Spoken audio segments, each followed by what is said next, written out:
Hello, my name is Paulina Hernandez, and I serve as the Central Coast Farmer Services Regional Lead within the Farmer Services Program of the Community Alliance with Family Farmers, also known as CAFF. And in this presentation, I will walk you through how to make a food safety plan by following CAFF's food safety plan template. Legal disclosure.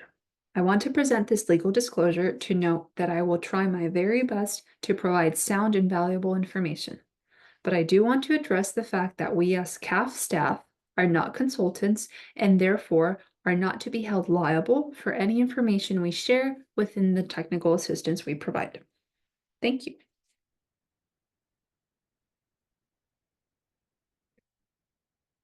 So in this presentation, we will follow CAFF's food safety plan template. And I want to note that a food safety plan is to be completed by someone who knows your farm. That way you can be assured that whatever it is that you add or remove from your food safety plan is relevant to your farm. Also wanting to highlight these notes that you want to write what you do. You want to write what actual food safety practices you are carrying out on your farm. And you also want to follow what you have written. So do what you say. You also want to use the food safety plan template as a guide. So tailor it to your farm. You want to add any missing information that's not included in the template, and you want to delete anything that's not relevant to your farm. So in the following slides, I will navigate to CAFF's webpage to follow the food safety template portion of the webpage, where you can also find any additional resources such as record keeping templates or additional templates to help complete your food safety plan. Okay, so what is a food safety plan? In essence, a food safety plan is a tool. It's a tool to help identify any food safety risk on your farm, and it's a tool to help organize your farm's food safety practices. So a food safety plan can help you describe what you do in terms of food safety and how you do it. A food safety plan can define any food safety policies and include supporting documents such as standard operating procedures. Standard operating procedures, also known by their acronym as SOPs, which are basically recipe cards that outline and clearly delineate the ingredients or the tools you may need to carry out a food safety practice. For example, a standard operating procedure that clearly delineates how you wash your packing crates that you reuse. Okay, so we want to think of a food safety plan as a roadmap to guide you in practicing food safety and meet your end goal, which is when practicing food safety and when thinking about food safety, our end goal is to minimize any food safety risks that we may identify.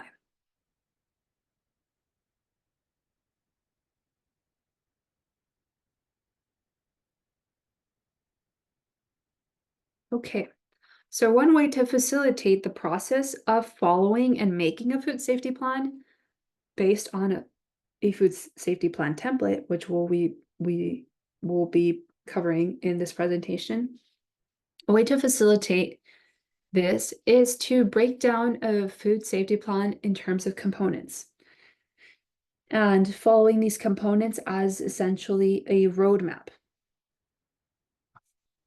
We see here these different components, these being including a general description of your farm, and we will delve into these components in more depth throughout this presentation. Just wanting to highlight those here to really highlight and simplify and facilitate this process of understanding that a food safety plan may be daunting to some of us, but it doesn't have to be because we can simply break it down into different parts. So including a general description of your farm, that's one component, including the water source of your farm and how water moves throughout your farm. What's your water distribution system like? What are your irrigation practices? including the component of soil amendments such as manure and compost, if applicable to your farm, including the component of agricultural chemicals, if you do spray any or apply any agricultural chemicals on your farm, including the component of land use. How do you use your land?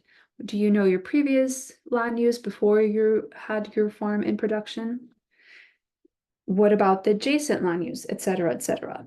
You also want to include how domestic animals and wildlife come into play into your farm and what those food safety risks that they may pose are, if applicable.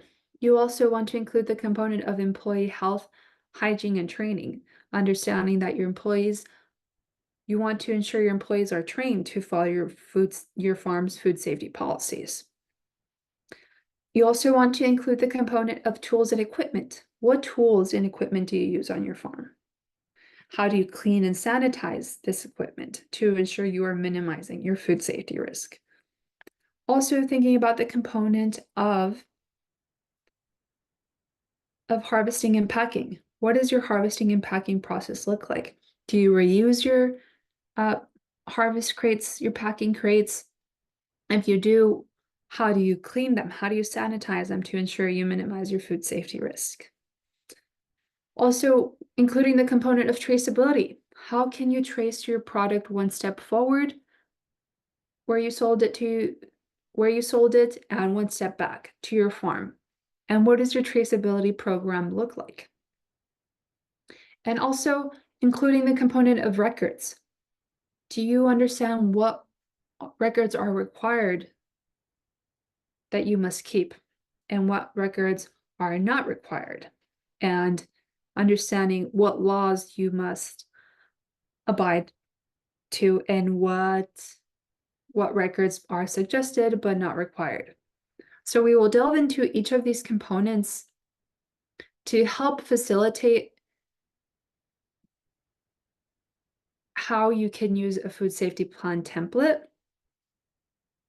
So we will now go through each of these components individually and go through them by following CAFF's food safety plan template. So now I will switch my video view to CAFF's webpage to access that food safety plan template. Okay, so I'm going to switch my video view.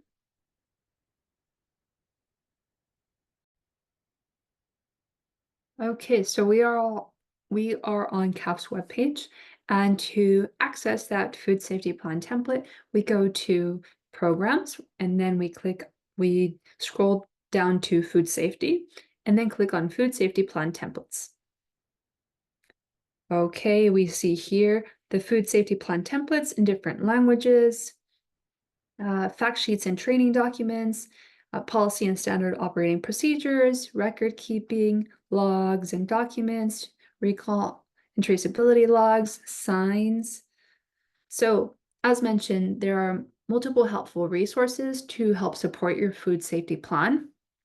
But for this presentation's purpose, we will go now ahead and access the food safety plan template. Okay, so I will switch my video view to that food safety plan template, and we can go ahead and delve into these components and break down a food safety plan.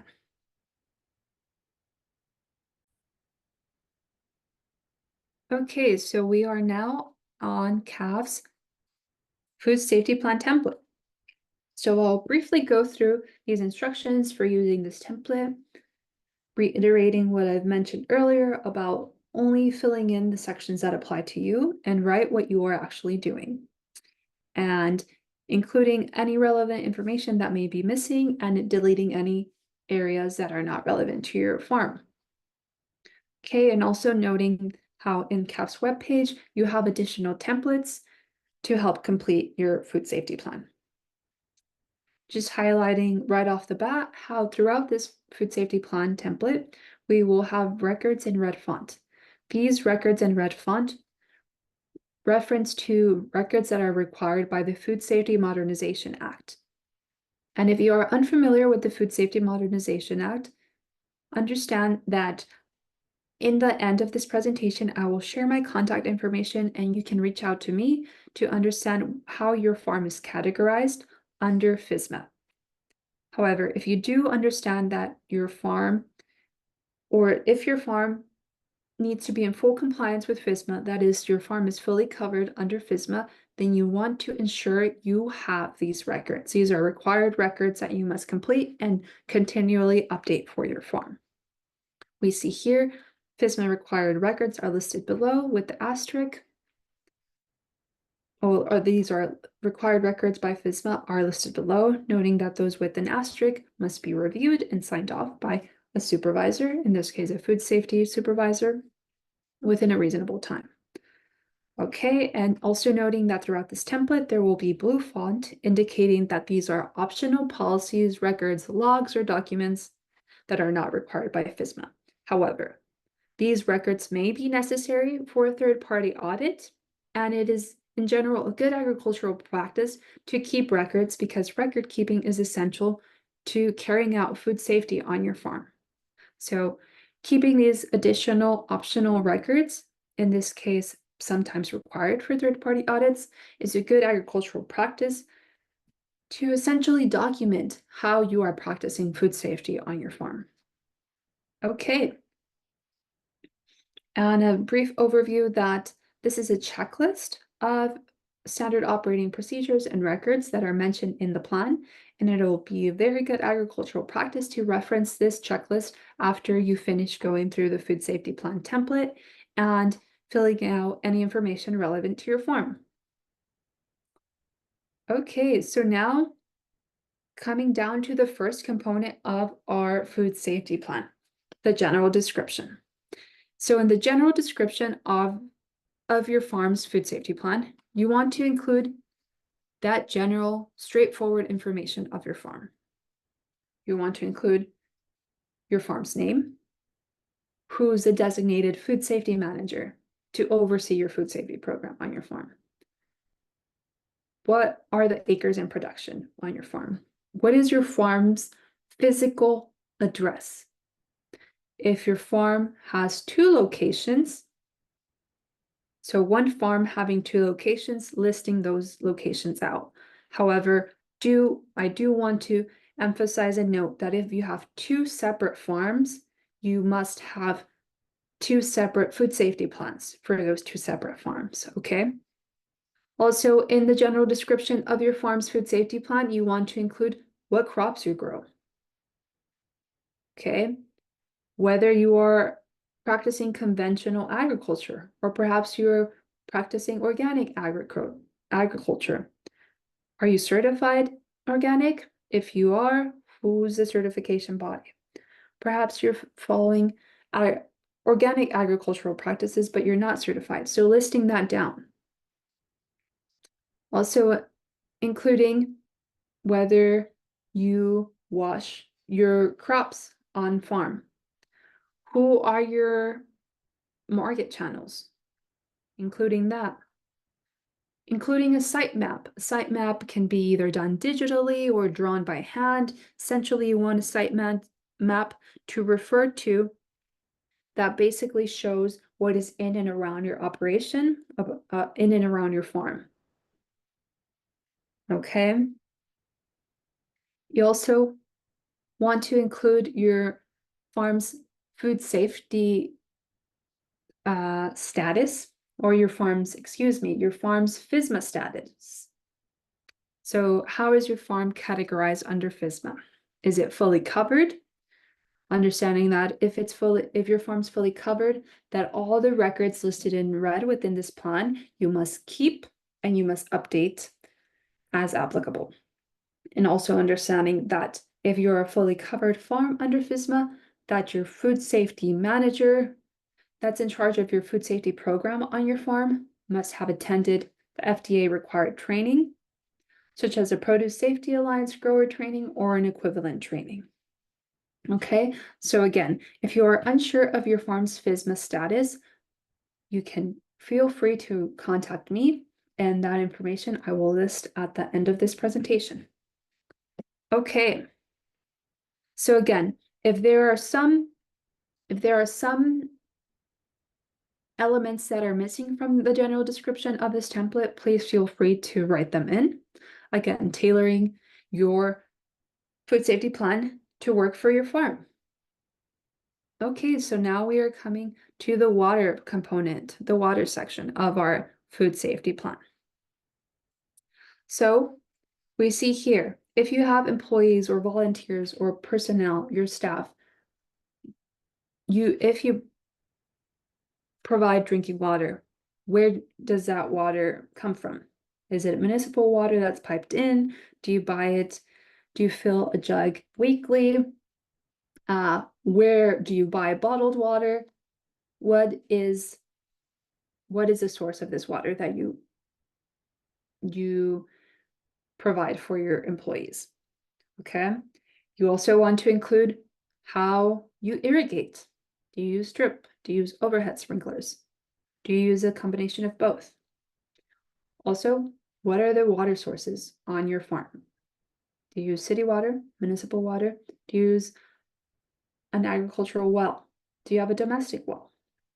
Okay, what is the purpose of this use? What do you use your water source for? Noting here and really emphasizing and highlighting that if you use surface water for washing produce, you must ensure that your surface water is treated. You are not able to use surface water to wash produce if it is not treated to meet microbial standards. Okay, so really emphasizing that. Okay, that goes hand in hand with testing your water. If you test your water, you want to ensure you indicate how often you test your water. Also indicating that any water coming into direct contact with harvested crops and tools and equipment or any food contact surfaces, that this water is potable from a microbiological standpoint. Okay, we see here red font. What does that mean? Well, if you're fully covered under FSMA, these are required records that you must keep. Okay.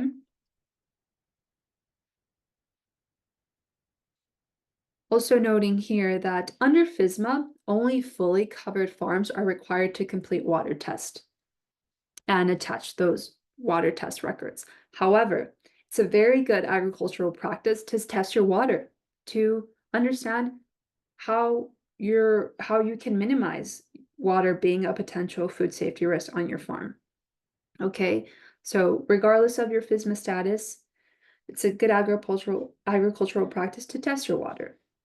However, really noting that these records are required if you're fully covered under FSMA.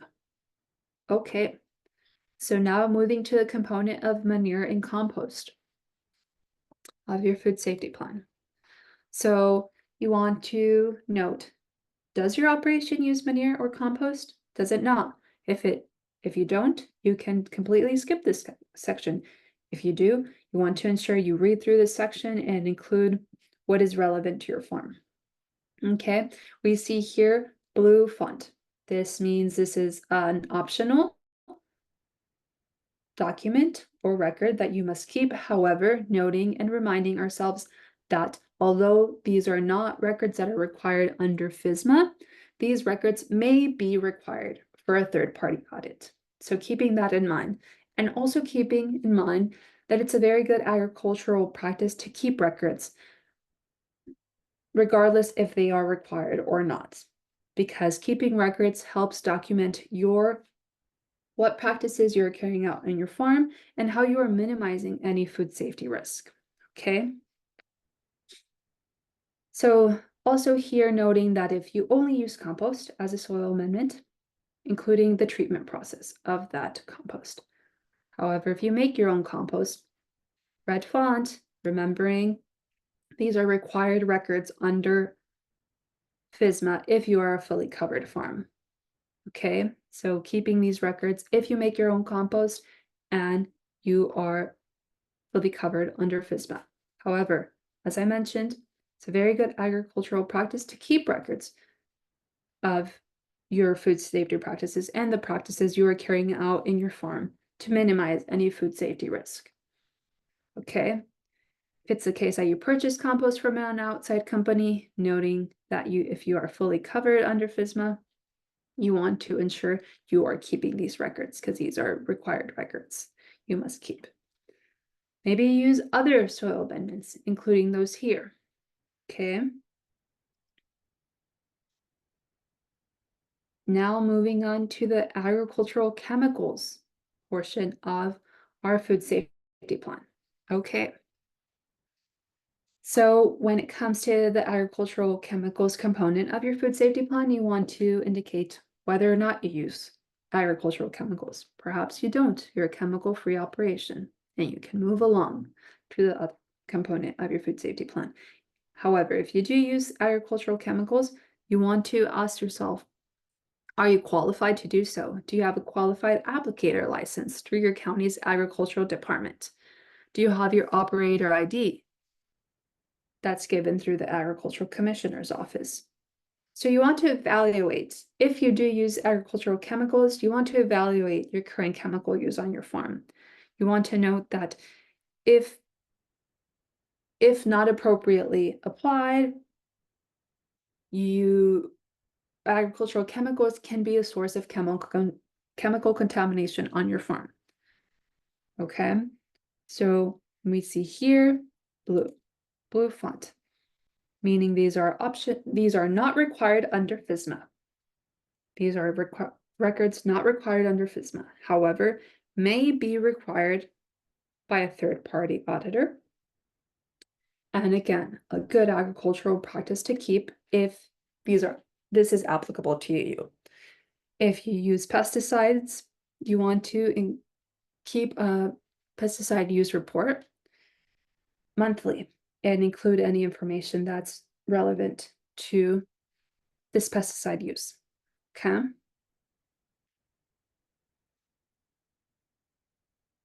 Including whether or not chemicals are stored on site, and if so, where are they stored?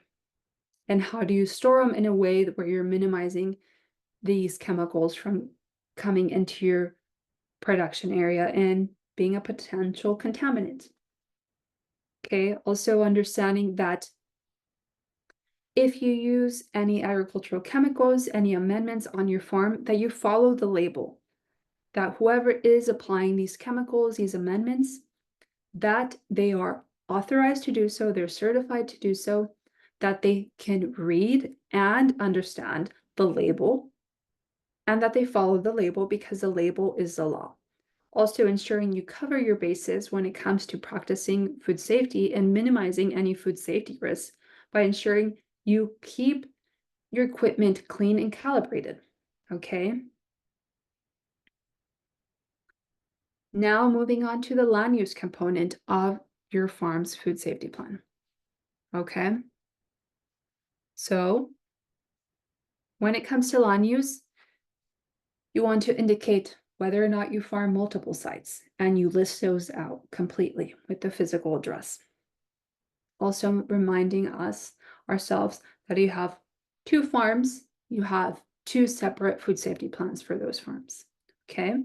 Also, when it comes to land use, you want to include whether or not there's a septic field located on the property, okay? Also including previous land use of the property. Understand whether or not that previous land use poses any foreseeable food safety risk to your current production. Okay, it's important to know the history of the land you farm and have a sense of how the land surrounding your farm may have any food safety implications on your farm. Okay. And when thinking about previous land use, many of the times some farmers may keep records of soil samples or tester soils.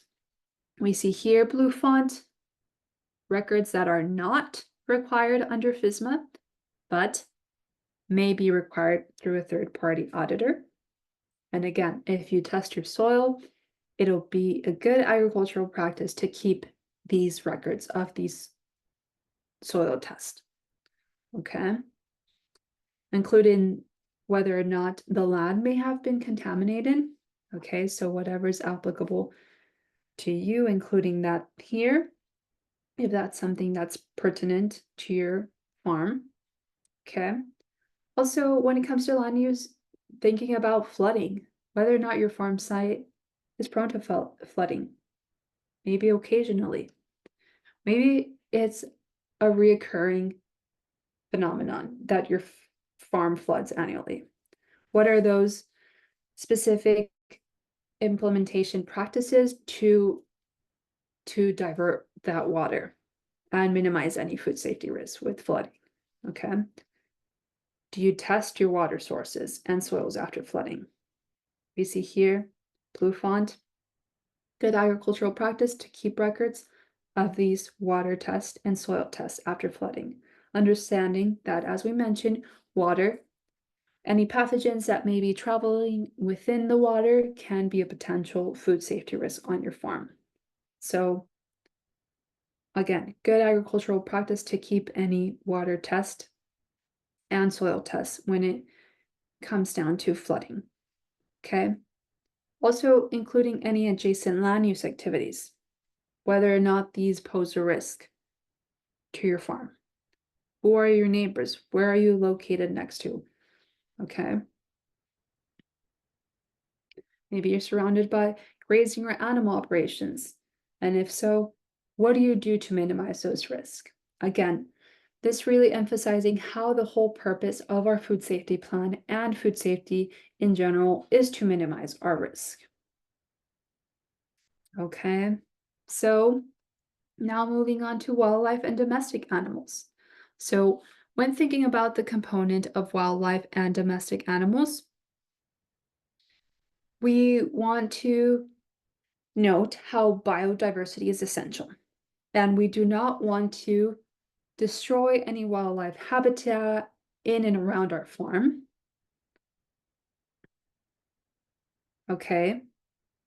But we also want to find a balance between biodiversity and conservation and practicing food safety and understanding that there is a balance. And you can find a balance between practicing food safety and ensuring you conserve biodiversity. So there are many different practices that you can implement, such as the following, and understanding that if any of these are not applicable to you, you're not implementing any of these, then that is not relevant to your farm. However, noting that these are different options that you can use, so ensuring you include what is relevant to your farm. What is it that you're currently doing to deter wildlife and minimize any potential risks that they may pose on your farm? Okay, including whether or not you have domestic animals on your farm, but how are you excluding them from the crop growing areas? Okay, we understand that we all have accidents and maybe our beloved pets are allowed on our farm and maybe they go into our growing area and maybe they have a poop accident. So understanding how you can minimize those risks and what your protocol is when that may happen, okay?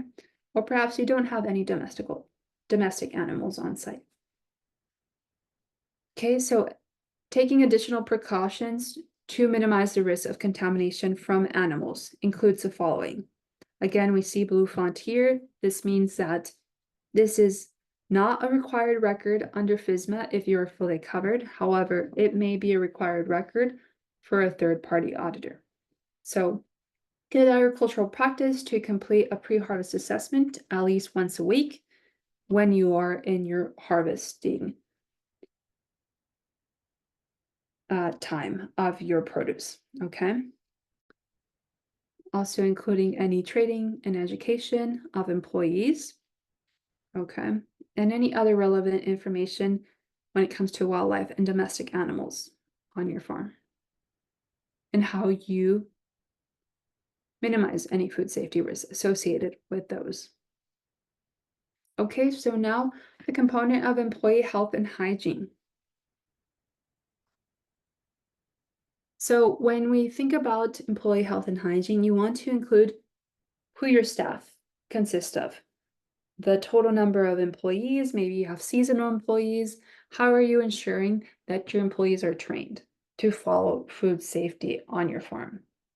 So depending on how you handle this topic of employee health and hygiene, you want to understand the employees can be a big or a small food safety risk. So ensuring your staff is properly trained at least once prior to harvest season or throughout the year, or if any other accidents happen in regard to food safety. Okay, so ensuring your staff is properly trained to follow your farm's food safety protocol. So we see here, red font. These are required records under FSMA if you are a fully covered farm. Okay. Also noting if there's an accident and someone cut themselves during harvest, or they're sick and their nose is running and that falls into produce. Whenever we have a rare occurrence or an injury, we see blue font here. This is not a required record under FSMA if you're fully covered. However, as mentioned, and I will keep reiterating, it's a good agricultural practice to keep these optional records or documents because these may be required by a third-party auditor. So in the case of a rare occurrence or an injury of staff or personnel or yourself, you want to log those. You want to ensure that you keep records of these incidents because keeping these records may help you minimize any incidents in the future, okay? Also ensuring that any tools or food contact surfaces or equipment that come in contact with blood or bodily fluids are properly cleaned and sanitized to minimize any food safety risks associated with this. Okay, any other relevant information regarding your employee health and hygiene, including that here. Also, when having staff personnel, if you do not have a toilet facility directly accessible in a specific building, you want to include a hand washing unit in toilet facilities, such as a portable toilet unit. And you want to ensure that you have that these units are properly stocked and serviced, because your employees and yourself will only be able to practice food safety if they are well equipped to do so. Okay, so if you are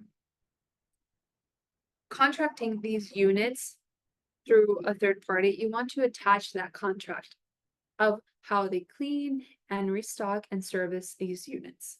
Okay, you want to include how often they service these units and restock these units. Okay, so these are blue font, again, not required under FSMA if you're a fully covered farm. However, a very good agricultural practice to keep and may be required by third-party auditors. Okay, we see that as well with the hand wash and toilet cleaning log. Again, your employees and yourself will only follow, will only follow what we are taught to do. So you want to ensure your employees are properly trained to know how to properly wash their hands and follow food safety practices on your farm. Okay. We see here blue sign. So hand washing sign is a document that you can not required under FSMA, but may be required under not required under FSMA if you're a fully covered farm, but may be required by a third-party auditor.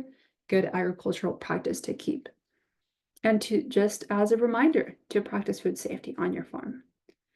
And one big step in practicing food safety is knowing how to properly wash our hands. Okay. Now the tools and equipment component of our food safety plan. So you want to ensure that all tools and equipment are only used for the identified tasks or jobs that they are equipped for, and that your employees understand this. So this goes hand in hand with employee training, understanding that they are following food safety protocols, and also understanding that if you have specific tools and equipment, that your employees know how to use them and how to follow these food safety protocols by following a cleaning schedule and a sanitizing schedule. If applicable. We see here, red font. So these are records that are required under the Food Safety Modernization Act if you are a fully covered farm. Again, Food Safety Modernization Act being FSMA. Okay, also documenting any standard operating procedures. Standard operating procedures, as a reminder, it's that recipe card that clearly delineates how to go about a practice. In this case, having a standard operating procedure when it comes to your tools and equipment, how you clean those and how you sanitize those, okay? Okay, so now the harvesting and packing component of our food safety plan. Okay, so when it comes to the harvesting and packing component of our food safety plan, you want to ensure you note what harvest records are documented, if applicable. We see here, blue font, not required if you're not required under FSMA. However, may be required by a third-party auditor. And it's essentially a very good agricultural practice to keep records of your harvest. So you can understand what you've been harvesting, how much you've been harvesting, where you've been harvesting from, okay? Again, we see here in these specific details, the mention of ensuring your employees, volunteers, interns are properly trained to follow proper health, safety, and harvesting protocols, okay? Also including information of your harvesting and packing. How does that look like? Okay, if you wash your produce, what does that look like? Do you have a standard operating procedure that clearly delineates how your personnel should harvest and pack your produce on your farm? Okay, we see blue font, not required under FSMA, may be required under a third-party audit. Okay, clearly delineating how you wash your crops, if applicable, how you minimize contamination of your produce during washing if you wash your produce. Okay. We see here, red font. What does that mean? This is a required record under FSMA if you are a fully covered farm, noting that if you use post-harvest water to wash, that your post-harvest water is treated. For example, if there's chlorine in the water and or tank surfaces or other treatment process, you want to ensure you have your water treatment monitoring records kept and upkept, so updated as applicable, and you attach them to your food safety plan, okay? Including any other relevant information when it comes to harvesting and packing on your farm, and how you are minimizing any food safety risks associated with harvesting and packing, and what your food safety practices are when it comes to harvesting and packing. Okay, now coming down to the traceability component of our food safety plan. So traceability being, where does your produce go after leaving the farm? Okay, can you trace your produce one step forward and one step back? Okay, one step forward and one step back to your farm. How do you pack your produce? Do you use reusable crates? Do you use brand new boxes? How do you label those produce boxes? It's very important to emphasize and understand that there are many different ways to label your produce. And there's many different ways that farmers create their traceability program. Understanding that you have to tailor your traceability program and food safety and your food safety plan to work for you. Okay, so if it's the case that you're a small scale farmer, perhaps you're not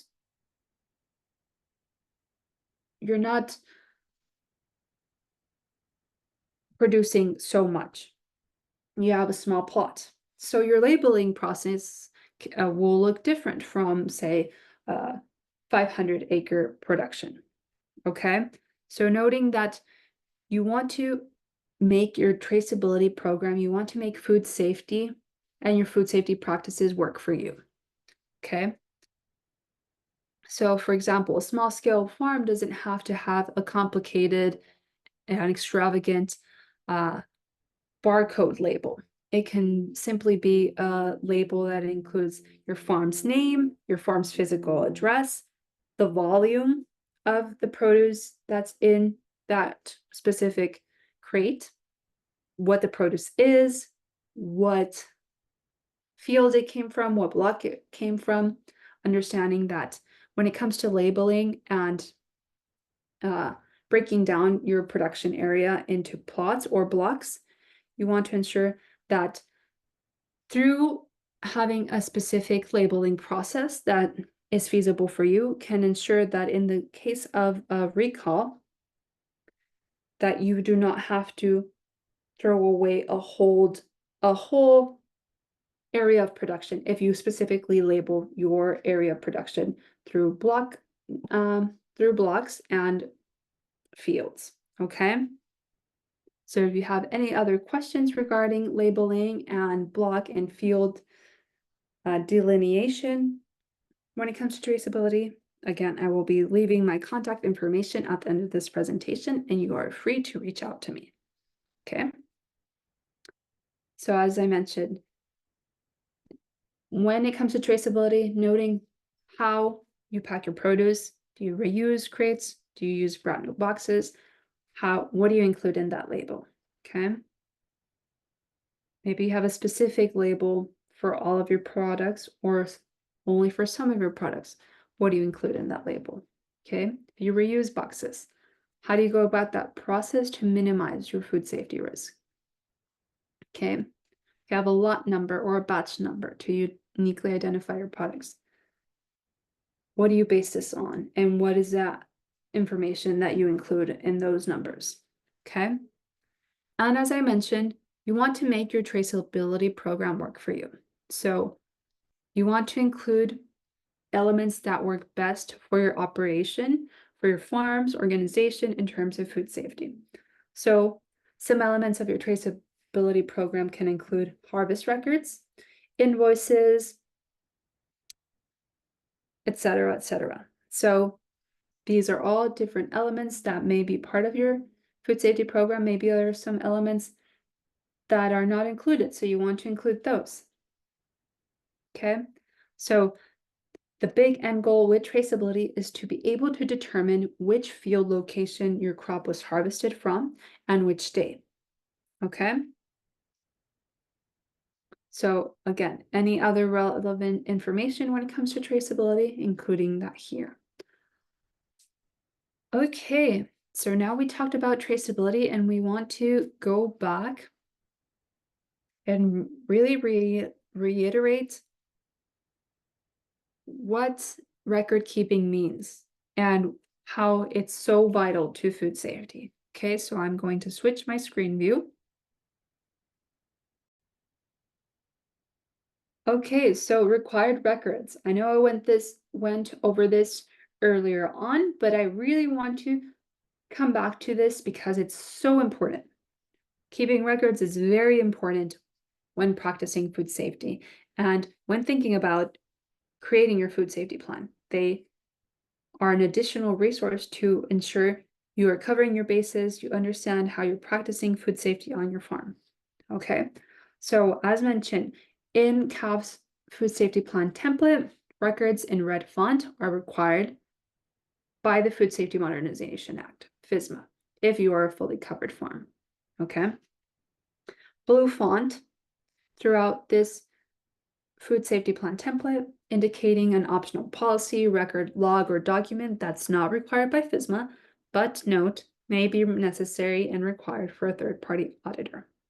Okay, and essentially, these records in blue font are a good agricultural practice to keep because they allow for additional food safety preparedness. Okay, noting here that you will need to decide whether it makes sense for your circumstances to complete the practices and records in blue. Okay, perhaps you are planning in the future to have a third-party audit, or a buyer is requesting that you have a third-party audit. So it's a good agricultural practice to start keeping those records in blue font, okay?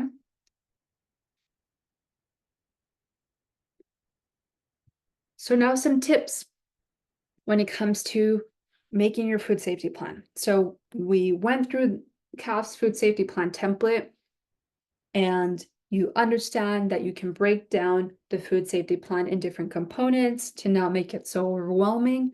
And now you have questions on, well, do I keep my food safety plan as a physical document? Do I keep it as an electronic document? It is up to you. Again, the food safety plan template is a guide. CAFF has this guide as a resource to you. There are different food safety plan templates out there, so you want to essentially use what works for you. You can have a physical copy of your food safety plan. You can keep it as an electronic copy, noting that if in the case your farm would be inspected or audited, this food safety plan will need to be accessible for the auditor or the inspector. Okay, so just noting that. But noting that it can be in a physical copy, or it can be an electronic copy. So you want to make your food safety plan work for you. If you're not really tech savvy, or you don't really want to deal with technology, well, then keep a physical food safety plan. You can keep a notebook, or you can keep single papers that you then keep on a binder, keeping receipts, keeping invoices, keeping harvest records, keeping standard operating procedures all in one place to make it easier to access, okay? And making it easier to update, okay? So these are just some tips. Again, I will be leaving my contact information at the end of this presentation. So if you have any questions about tips for creating your food safety plan after going through a food safety plan template, please feel free to reach out. Okay. And a big thank you to our funders. Through our funders, we are able to carry out this work. So I want to extend my gratitude to our funders. Okay. And a big thank you to you all.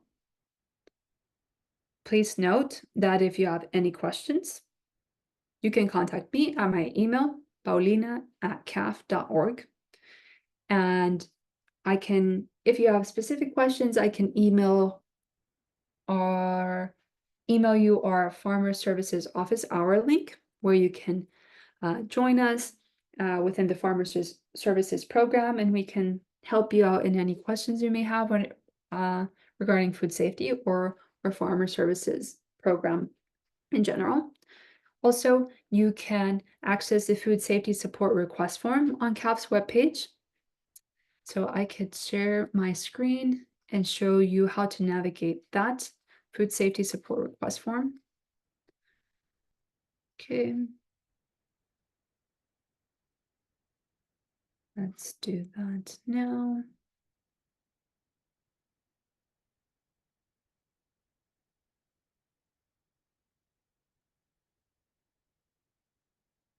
Okay, we see here, this was the food safety plan template webpage. But if you go to programs, and if you click on food safety, and if you scroll down to the bottom, we see the multitude of food safety services that the CAFF webpage provides. And then if you scroll down here, you see our food safety support request form. Okay, you fill this out, and this will ping us on the Farmer Services program side, and we will return your inquiry. Okay, now going back to our presentation. Okay, so simply wanting again to thank you all for your time and attention to this presentation. And remember, you know your farm best, and you have the power to create your farm's food safety plan. And If you have any questions, please do not hesitate to reach out. We are here to support you in your food safety journey. Okay, thank you very much. And please do not hesitate to reach out.